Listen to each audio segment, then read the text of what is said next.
Hey, bonjour tout le monde. Alors, nouvelle vidéo de vlog aujourd'hui. Aujourd'hui, je vous propose qu'on fasse le tour des actions que j'ai en portefeuille. Je vais vous en dire un petit peu plus dessus. Je sais que vous avez été plusieurs à m'en parler, à me dire tiens, c'est super sympa de partager ce genre de trucs.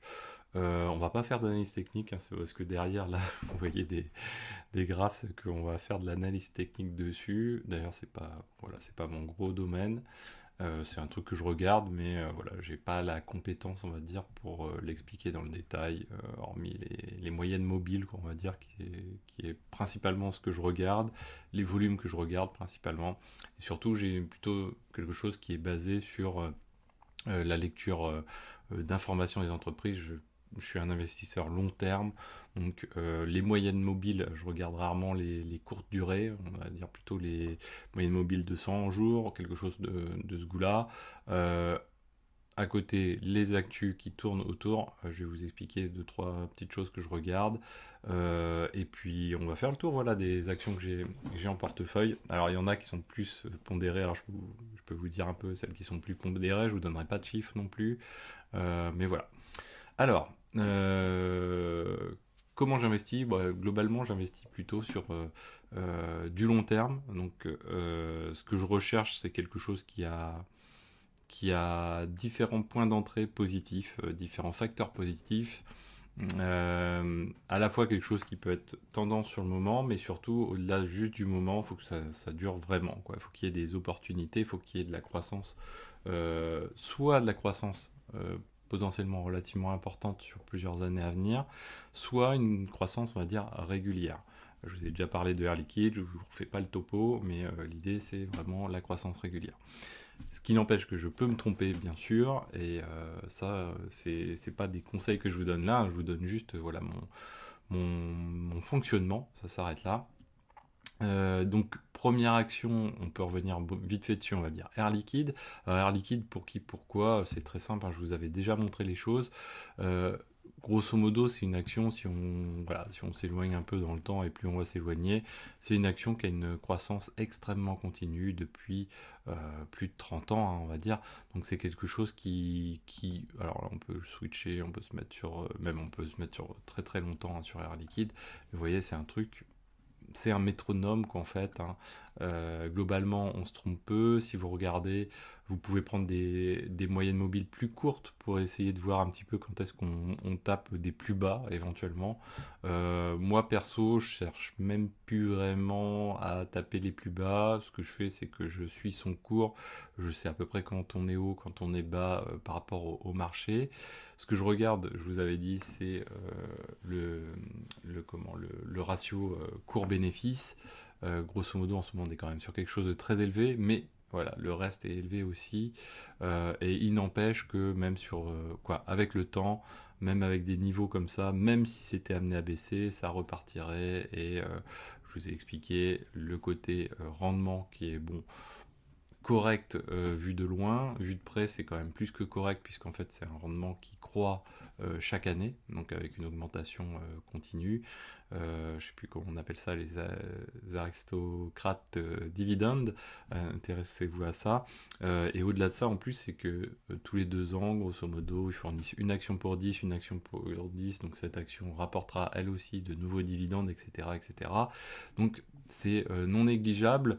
Euh, le dividende, c'est pas quelque chose non plus que je regarde avec un intérêt monstrueux parce que derrière, il faut toujours se rappeler que quand un dividende est versé, le cours de l'action est réévalué, repart à la baisse, hein, le jour de la distribution du dividende. Donc, contrairement à ce qu'on pense, c'est pas de l'argent qui rentre tout de suite cash comme ça. Effectivement, ça rentre en liquidité, mais ceci dit, la valeur de l'action baisse et il faut le temps que ça se reprenne. Alors, certes, ça se reprend quasiment toujours derrière, mais il n'empêche qu'il faut qu'il y ait de la croissance, sinon bah, ça ne marche pas. Là, l'avantage, c'est qu'il y a plusieurs leviers. Il y a ça, il y a l'action pour 10, il y a la croissance continue du dividende. Donc, voilà, c'est quelque chose qui est assez sympa. Voilà pour Air Liquide. Autre action que j'ai. Donc, Air Liquide, c'est vraiment une grosse pondération. On va dire que c'est quelque chose qui tourne autour de. Alors, si je prends tout, hein, parce que j'en ai aussi en assurance vie, j'en ai en PEA, j'en ai également en compte titre. Euh, tout ça pour des raisons d'historique, mais derrière, ça doit représenter au total quasiment 50% à peu près de ce que j'ai en bourse, hein, on va dire.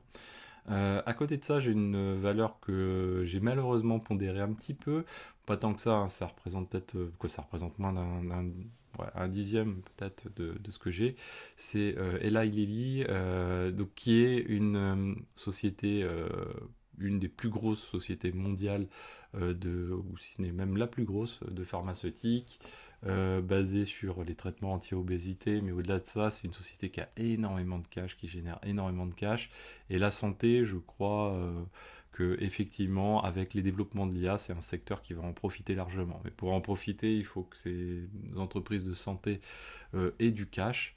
Et là, en l'occurrence, c'est une boîte qui en dégage énormément, qui rachète très régulièrement à la fois des actions, ça c'est bon pour les investisseurs, mais également pour comment, euh, les entreprises, hein. Elles rachètent des entreprises régulièrement et pas des petites compte tenu du cash dont elles disposent. Donc voilà, c'est une société qui a explosé ces dernières années, notamment avec par contre beaucoup de spéculation autour du traitement anti-obésité, qui à mon avis c'est vraiment un effet, quoi, il y a un excès, une spéculation assez énorme dessus, parce que derrière il y a plein d'effets, par exemple le reversement de brevets, etc., dans le domaine public qui rentre en compte, notamment aux États-Unis, et qui fait que je ne pense pas que ça, la croissance sera aussi élevée que le pensent certains qui spéculent dessus. Néanmoins, voilà, je suis placé dessus. Pour l'instant, j'ai perdu un peu d'argent. J'aurais pu quoi, j'en avais gagné. Là, j'en ai perdu parce que j'ai investi vraiment dans la partie un petit peu haute. Et ça, c'est un petit peu dommage, mon regret. Mais c'est comme ça. De toute façon, j'investis sur le très long terme. Et sur le très long terme, je pense que ces sociétés, voilà, de santé, notamment de ce type-là, il y a Novo Nordisk de l'autre côté. Si vous voulez l'intégrer dans un PEA, il vaut mieux se pencher sur Novo Nordisk, qui est un peu plus centré sur le traitement anti-obésité pour le coup. Ensuite, à côté de ça, qu'est-ce que j'ai? Alors, on va essayer de prendre des choses un petit peu dans l'ordre, dans les pondérations. Dans les fortes pondérations que j'ai, Schneider Electric, donc français, dans le PEA pour le coup, alors ça c'est une action que je suis depuis longtemps, je le suis depuis que j'ai géré une infrastructure, voilà, dans le cadre de mon job, et que j'ai vu le cours, la facture Equinix exploser, et en épluchant un petit peu plus les éléments d'Equinix, je me suis rendu compte qu'en fait, par exemple, parmi leurs fournisseurs, ils avaient Schneider Electric notamment en fournisseur d'énergie.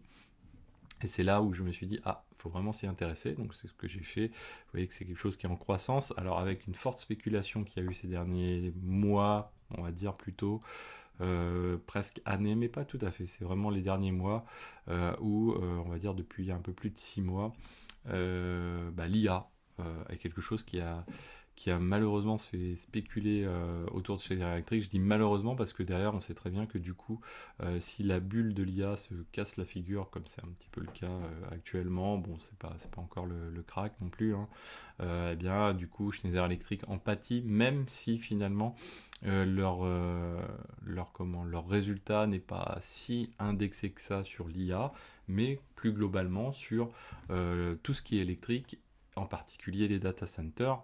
Même hors IA, on va dire, la croissance des data centers est quand même à considérer de manière extrêmement importante. Et Schneider Electric en bénéficie assez largement, plus l'électrification. Ils fournissent plein de choses autour de l'électricité et ils en fournissent même également directement. Donc du coup, voilà, c'est une entreprise qui, dans les prochaines années, moi je suis convaincu que l'IA se ramasse un petit peu. Effectivement, le cours de Schneider Electric risque d'en pâtir d'en pâtir pas mal, mais néanmoins, les résultats seront forcément bons, j'en suis convaincu. Donc voilà. Autre entreprise en forte pondération que j'ai investi et avec chance avant ça flambait. Alors on va réduire du coup parce que c'est un peu plus récent quand même comme société. C'est ExoSense. ExoSense, c'est une entreprise qui est spécialisée dans les... Alors on peut le faire comme ceci, ExoSense. c'est une entreprise qui est française, qui est une mid-cap, small cap, qui est, voilà, vous voyez sur comment, comment on peut formuler ça? Euh, En fait, ils sont basés sur. Il n'y a pas un terme un peu générique ici. Donc c'est tout ce qui est vision, voilà. Tout ce qui est vision, vision nocturne, pas que vision nocturne, hein, aussi. Donc ils sont une grosse partie axée sur le secteur de la défense. Ça, je l'avais repéré avant, voilà, et maintenant il y a plus de 6 mois à peu près. Et également, en fait, ils arrivent à faire des. Ça, c'est extrêmement intéressant, les entreprises qui font ça. Je vous le dis comme ça, mais vous l'avez très certainement en tête. C'est que tout ce qu'ils font en R&D pour la défense et qui valorisent aussi, hein, pour la défense, parce que c'est une grosse part du chiffre d'affaires, ils arrivent à le recycler, entre guillemets, en tout cas à le repasser sur d'autres domaines d'activité, ce qu'ils essayent de faire au fur et à mesure, par exemple sur le nucléaire, donc ils font des équipements de détection de choses, par exemple sur les gaz, sur le méthane, etc. Donc c'est vraiment quelque chose qui est assez porteur, notamment, et ça rejoint d'autres entreprises que vous allez voir que j'ai aussi en portefeuille, je vous en avais déjà parlé sur Air Liquide, c'est l'angle aussi, comment on va dire, réchauffement climatique, enjeux environnementaux, puisqu'en fait aussi à travers la vision, ici, ils font des études d'analyse, en tout cas ils permettent aux entreprises qui font des analyses de pouvoir voir voilà, les déperditions de chaleur, etc., etc. Donc il y a vraiment beaucoup, beaucoup de choses autour de cette entreprise qui la rend extrêmement sympathique. C'est une small cap, mid cap, donc du coup, si ça marche, généralement, ça marche fort. Faut-il que ça marche? Donc, ce qui se passait, si vous regardez, je sais pas si on va le voir, voilà, elle était même plus haute avant. Elle a fait une grosse baisse, et là, vous voyez que ça a explosé. Elle a pris, on va dire, ouais, plus de 30% à 40% à peu près, hein. Donc du coup, elle a pris un gap assez énorme, lié, voilà, à bien sûr au réarmement en Europe. Alors une grosse partie quand même de leur, quoi, en tout cas ils essayent de s'implanter fortement aux États-Unis. Donc là c'était quelque chose c'est quelque chose qui en ce moment faut regarder quand même un petit peu de près, mais ils veulent ouvrir une usine aux États-Unis. En tout cas ils sont en train de le faire.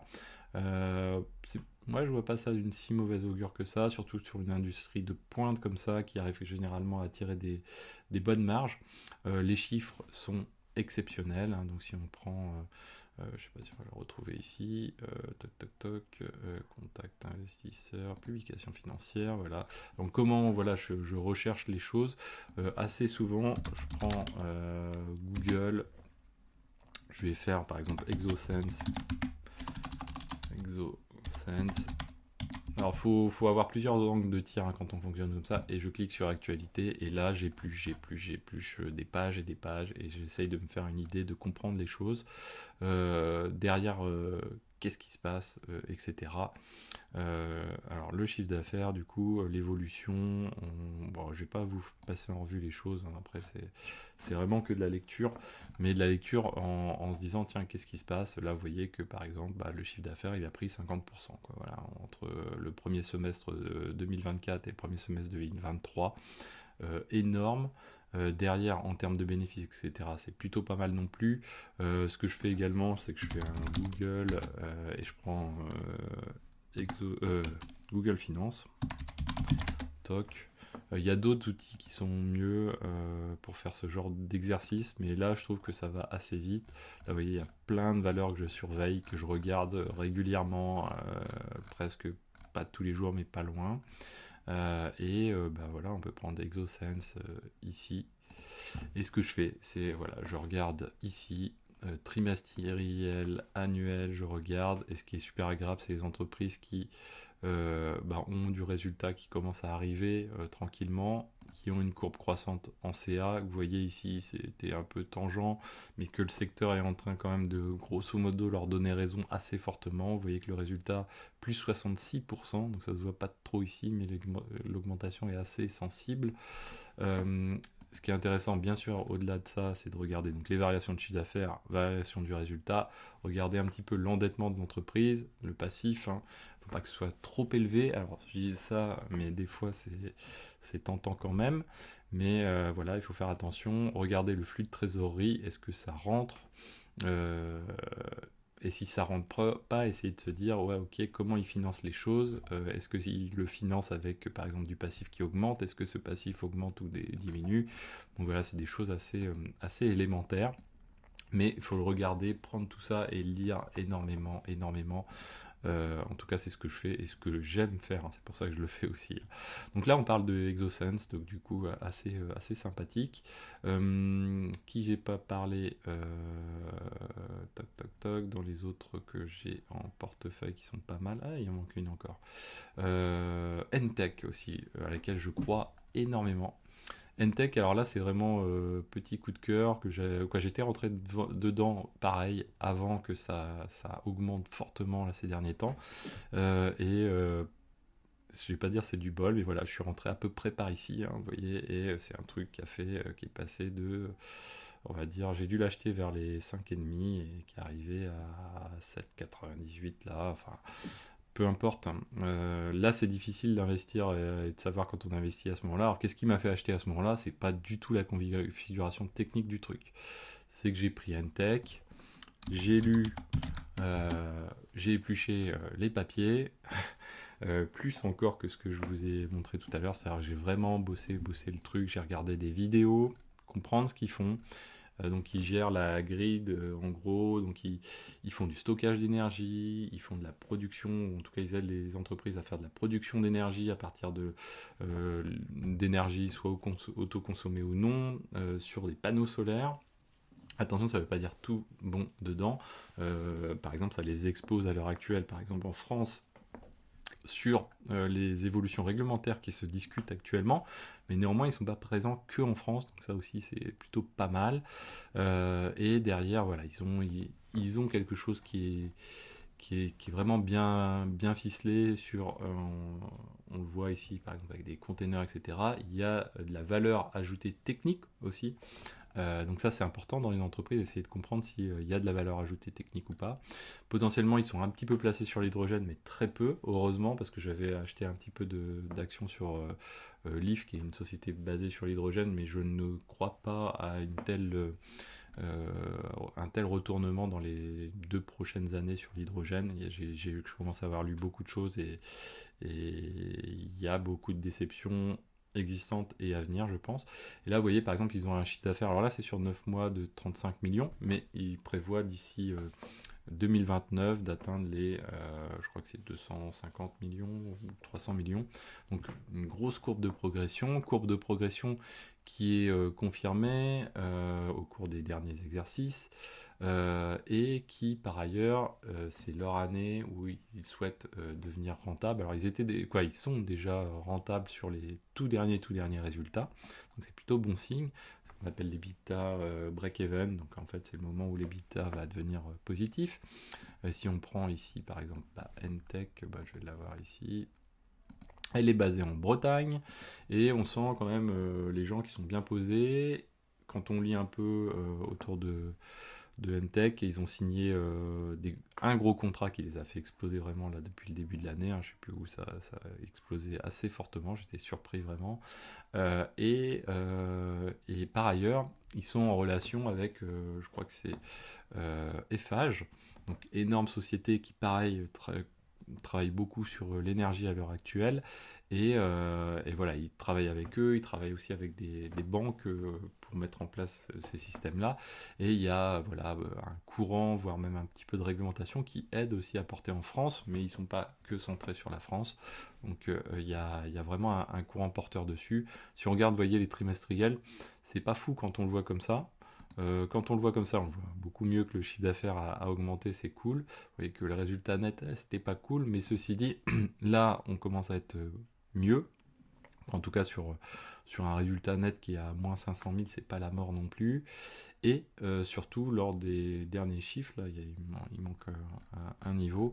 Ils sont devenus, je crois qu'ils sont légèrement positifs, genre de 20 000 euros, quelque chose comme ça, donc c'est quand même extrêmement intéressant. La capitalisation fait que 117 millions d'euros, rapportés aux 35 millions de chiffre d'affaires, et ils envisagent de faire fois, alors c'est pas fois 10, mais fois un gros niveau d'ici 2029.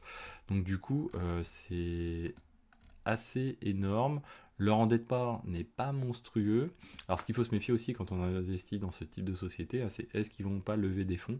Justement, comme ils vont redevenir positifs, ils vont pas lever de fonds a priori. Et quand on lit un petit peu, quand on regarde quelques vidéos d'interviews, etc., ils sont extrêmement confiants. Et à chaque fois, ils renouvellent leurs objectifs, hein, pour 2029, etc. Alors que c'est des objectifs qui sont assez ambitieux, hein, pour le coup, même très ambitieux. Donc voilà, vous voyez, 2029 supérieur à 300 millions d'euros, donc on est presque à x10, et la marge d'EBITDA qui est du coup le côté rentabilité, 20-25%, ce qui est aussi extrêmement important. Là, ils sont réorganisés. Ils ont amélioré leur organisation avec 3 services internes. Si on regarde aussi, hein, donc les trucs à regarder, par exemple, vous le mettez sur LinkedIn, vous regardez également les embauches, donc embauches, hein, notamment, sur des profils justement où ils vont chercher du marché, c'est-à-dire qu'au niveau technique, ils ont posé les trucs, ils y vont tranquillement, hein, c'est-à-dire ils embauchent pas comme des fous, donc c'est bien pesé, donc c'est assez intéressant. Je sais pas si on va avoir le temps de tout faire du coup. Donc ça c'est Entech, Exosense on l'a vu. Il y a électricité de Strasbourg aussi, auquel je crois beaucoup. Donc là, il y a un rendement qui est assez intéressant dessus. Moi, je vais vous la zapper, je pense. Ouais, on peut se la faire. Électricité. Cité de Strasbourg. Je sais pas si on la voit. Ah, on la voit pas, tu vois. Strasbourg. Bon. On devrait la trouver, voilà. Ça va être celle-ci plutôt, voilà. Et elle, alors elle c'est pareil, j'ai encore eu un petit coup de bol. Alors attention, elle n'a pas toujours été aussi haute. Elle n'a pas toujours été aussi régulière, il me semblait. En gros, pareil, c'est un truc qui a bien marché. Rendement plutôt. Je crois que c'est 6-7%. Et moi j'ai dû acheter par là à peu près, hein. Donc vous voyez que c'est encore un truc un peu récent. Et la croissance est bonne. Pourquoi? Parce qu'en plus, il y a la renégociation de l'AREN d'ici la fin de l'année. L'énergie, la demande mondiale va exploser et en Europe, bien sûr que ça va cartonner encore très très fort. Alors c'est pas une filiale, mais EDF a des fortes participations dedans, si je dis pas de bêtises. Donc du coup, voilà, c'est quelque chose qui, pareil, est très intéressant d'un point de vue rendement, mais pas que, d'un point de vue croissance également. Je pense pas que je le garderai plus de 3-4 ans, parce qu'après, à mon avis, ça aura déjà bien pris, hein, si ça doit prendre. Voilà. On a fait ça. Enogia aussi, qui est assez intéressante. Alors là, attention, hein, c'est plus risqué pour le coup. Enogia, vous voyez, alors bon, techniquement, voilà, elle vient de casser la moyenne mobile de 100, donc c'est assez intéressant. Au-delà de ça, c'est à peu près quand j'ai dû acheter, pareil aussi, hein. Donc j'avais revendu pas mal de choses pour racheter d'autres, et du coup, c'est ce qui m'a amené à acheter ces entreprises-là. Là, j'ai fait un gros switch fin de l'année 2024, donc j'en ai vendu beaucoup, j'ai rééquilibré, j'avais trop de air liquide, etc. J'ai réinvesti du coup dans Exosense, Entech, et finalement bon, j'ai eu de la chance, quoi, hein. Globalement, là c'est pareil. Aux sociétés, alors très pointues techniquement, également porteux sur les enjeux environnementaux, hein, puisqu'en fait, eux, ils font ce qu'on appelle de la chaleur fatale, c'est-à-dire qu'ils récupèrent des déperditions de chaleur, du CO2, ils font des traitements assez poussés pour pouvoir en retirer de l'énergie principalement et d'autres éléments. C'est extrêmement précis. C'est à Marseille qu'ils sont situés.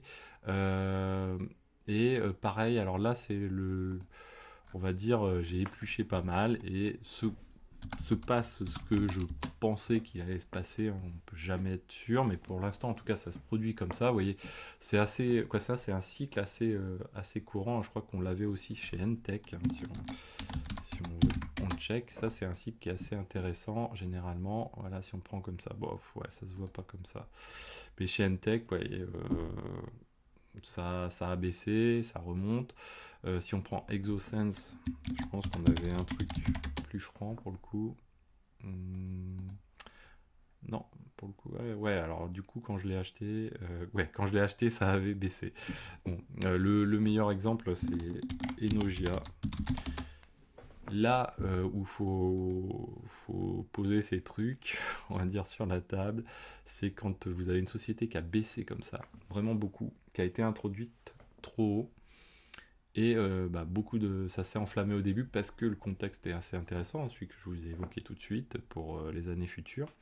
L'énergie va être extrêmement un facteur extrêmement important. La réutilisation de l'énergie va être importante. Si les cours d'énergie augmentent fortement, les entreprises vont être incitées à réutiliser leurs propres énergies, mais à trouver des moyens pour pouvoir le faire et de la technicité. Là, c'est le cas d'Enogia. Et derrière, vous voyez, ils sont passés de 10. Moi, j'ai dû acheter par là ouais, peut-être en dessous de 2 en tout cas. Et vous voyez qu'on est à 2,37, 2,35. Et cette courbe-là est souvent assez classique. Alors ça, on le voit sur les crypto-monnaies, mais le truc qui rentre et ça ne satisfait pas, et puis ça baisse, ça baisse. Des fois, il y a des levées de fonds, donc du coup, ça dilue, donc ça baisse encore plus. Et puis, les chiffres sont pas bons au début parce que ça rapporte pas, mais comme à chaque fois, j'aurais tendance à dire assez souvent maintenant, de toute façon. Donc du coup, vous voyez, voilà, et ça creuse, ça creuse. Et là, maintenant, hop, là, ça remonte. Donc le résultat net baisse, l'endettement baisse, le déficit baisse, donc ça c'est extrêmement intéressant. Et le chiffre d'affaires augmente malgré tout, donc ça c'est intéressant. Donc du coup on sent une situation qui s'améliore. Et si vous lisez pareil, pas mal de choses sur Enogia, bon ils sont en train de devenir rentables, première chose, et en plus ils sont en train de signer pas mal de contrats assez intéressants. Donc du coup, je pense que c'est une société qui est en retournement et dont le contexte est plutôt très favorable quand on lit pas mal de choses dessus, avec voilà, une spécificité technique qui n'est pas si courante que ça. Donc c'est une société qui est intéressante. Alors le retournement est important, parce que si vous tombez sur une société qui baisse, et vous voyez qu'en plus ils creusent leur déficit, etc., ça veut dire qu'à un moment donné, il va falloir qu'ils lèvent des fonds ou qu'ils s'endettent énormément. Vous voyez, leur endettement là est déjà un petit peu important. Et bien derrière, c'est la catastrophe parce qu'en fait là, vous avez voilà, des levées de fonds et il y a des spécialistes de ça. Il faut détecter ça parce que sur les small cap, mid cap, c'est vraiment un truc qui peut arriver très très souvent d'avoir des boîtes qui lèvent des fonds, etc. etc. Bref, voilà. Autre société, Waga Energy. Alors Waga Energy, pareil. Alors pour l'instant, là, celle-ci, c'est hyper intéressant. Waga Energy, donc si on se met dessus, Waga Energy, j'ai pas cliqué, hop. Donc elle est intéressante parce qu'en fait, elle ne fait que baisser, alors que tout le contexte la donne plutôt pour une société qui devrait se trouver à peu près comme un comportement comme on a un petit peu chez Entech ou Enogia, mais plutôt Entech même. C'est-à-dire que c'est une société qui est en train de... vous voyez, là, il y a une forte baisse ici.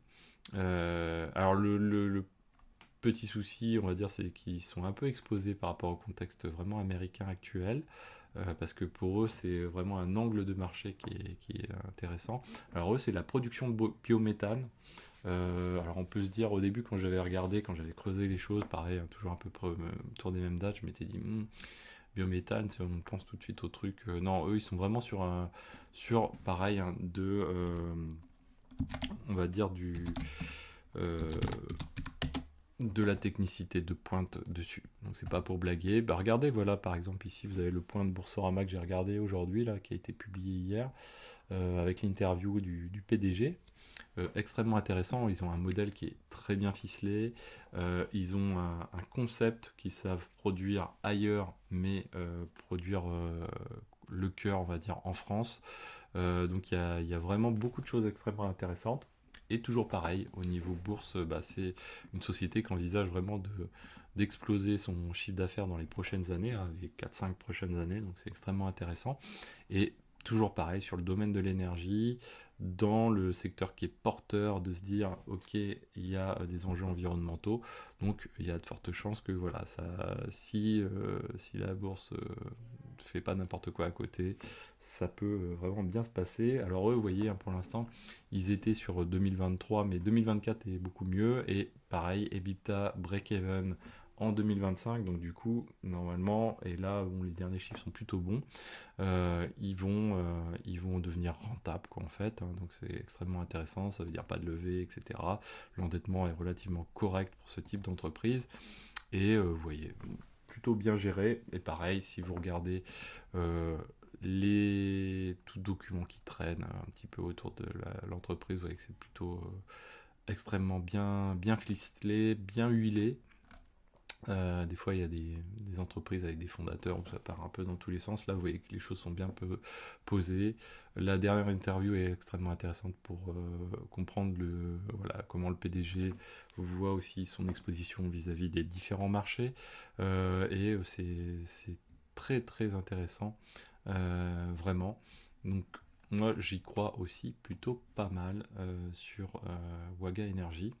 Vision Group aussi, donc extrêmement intéressante parce qu'elle a une croissance monstrueuse, quoi. Croissance monstrueuse. Là, par contre, ils ont signé un énorme contrat avec Walmart. Euh, Eux, ce qu'ils font principalement, si on devait réduire le truc et être très réducteur, ils fournissent en gros les étiquettes à base d'IoT, les étiquettes en hypermarché, supermarché, donc les étiquettes de prix et tout ce qui est autour de cet élément-là. Vision Group, je crois que c'est ça. Voilà, extrêmement porteur, et leur croissance de chiffre d'affaires est monstrueuse, quoi, en fait. Donc ils se sont rattrapés ces derniers temps, ils se sont pris une petite, donc ils étaient montés à, ouais, voilà, 212. Alors là, je l'ai acheté plus récemment. J'ai dû l'acheter J'étais au-dessus de 200, là ils sont tombés à 195 aujourd'hui, mais ils étaient tombés un peu plus bas. Et là on est un peu dans des... voilà, ça risque de baisser encore un petit peu, peut-être de corriger.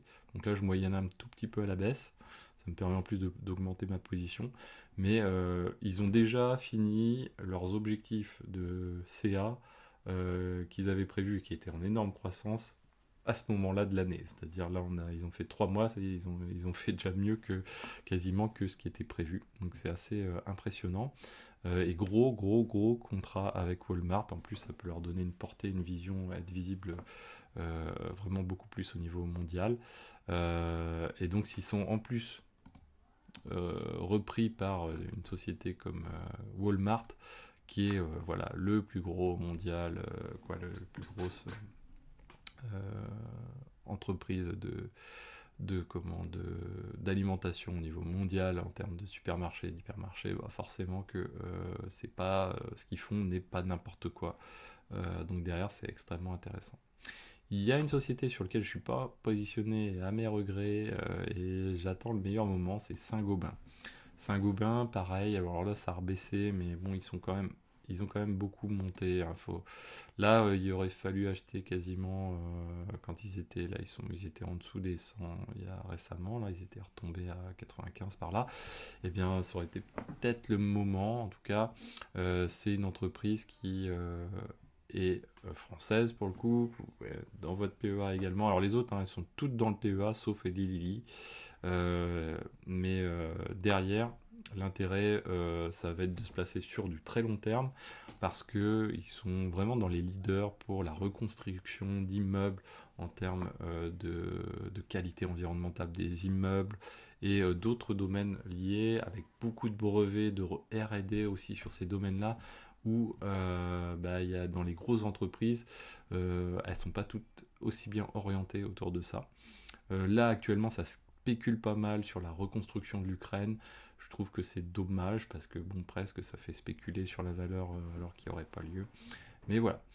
Voilà, on a fait un petit peu le tour. Il doit rester une ou deux petites valeurs à côté, mais voilà à peu près les valeurs que je vous cite ou sur lesquelles, à minima, je suis engagé à, on va dire, à hauteur de 1000 euros. Il y en a, c'est beaucoup plus que ça. Euh, voilà. Donc c'est quelque chose qui représente mon portefeuille. Principalement, on va dire, j'ai plus gros portefeuille sur PEA. Ensuite, du compte titre et puis un petit peu d'assurance vie également, que j'ai réorienté vers les actions, ce qu'il ne faudrait pas faire, mais que j'ai réorienté vers les actions. J'en avais trop marre de la gestion faite par mon fournisseur d'assurance vie. Jusque-là, c'est plutôt bénéfique. Bon, j'espère que l'avenir ne me donnera pas tort. Voilà pour les choses. Donc j'épluche vraiment pas mal les choses, hein, sur les investissements globalement long terme. Peut-être qu'on parlera. Récemment, j'ai investi dans une SCPI pour intégrer dans ma SCI. Si c'est quelque chose qui vous intéresse, on parlera aussi de ces choses-là, comment on peut optimiser des choses et comment j'ai ma vision des choses, hein. Ça ne veut pas dire que c'est optimisé, mais comment je réfléchis un petit peu ça. Et voilà, j'espère que cette vidéo vous a plu. Donc toujours de vlog, abonnez-vous si vous voulez en voir d'autres, et puis n'hésitez pas à me mettre un petit message en commentaire si vous voulez avoir des infos ou des choses. Je vous donnerai pas forcément tout, et je ne suis pas une personne à suivre dans ce domaine-là. Je ne suis pas influenceur non plus. Voilà, il y en a qui font très très bien les choses pour faire de l'analyse technique, ce genre de choses. Moi, c'est pas du tout mon approche par rapport à tout ça. De la même manière que vous avez pas mal d'influenceurs dans le domaine de l'investissement personnel qui, si vous regardez des fois, ça me fait un petit peu sourire, parce que c'est des gens qui, ok, sont passionnés de ça, mais bon, c'est pas avec, quand on a, je sais pas, 4 5 000 € ou même 10 000 € en portefeuille qu'on peut se considérer comme un investisseur de folie. Alors oui, il faut commencer quelque part, bien sûr, mais c'est pas, moi, avec 10 000 €, jamais j'aurais parlé par exemple, vous présenter ce que j'ai, parce que voilà, et, et parce que c'est des années derrière d'apprentissage qu'il faut avoir, hein. C'est pas juste les 4 5 dernières années qui de toute façon sont positives, hein. Quelqu'un qui n'a pas vécu les crashs, on va dire 2007-2008, ou la bulle internet, etc., je pense qu'il peut dire qu'il gagne de l'argent en bourse, certes, mais un bon investisseur, c'est pas celui qui gagne de l'argent quand le marché est haussier, c'est celui qui en perd peu quand le marché est baissier. Ça, c'est quelque chose qui est essentiel. Gagner de l'argent quand un marché est à la hausse, c'est pas très compliqué, hein. À peu près n'importe qui peut le faire. Mais l'inverse, c'est pas forcément vrai. Voilà, je vous dis à très bientôt. Ciao à tous.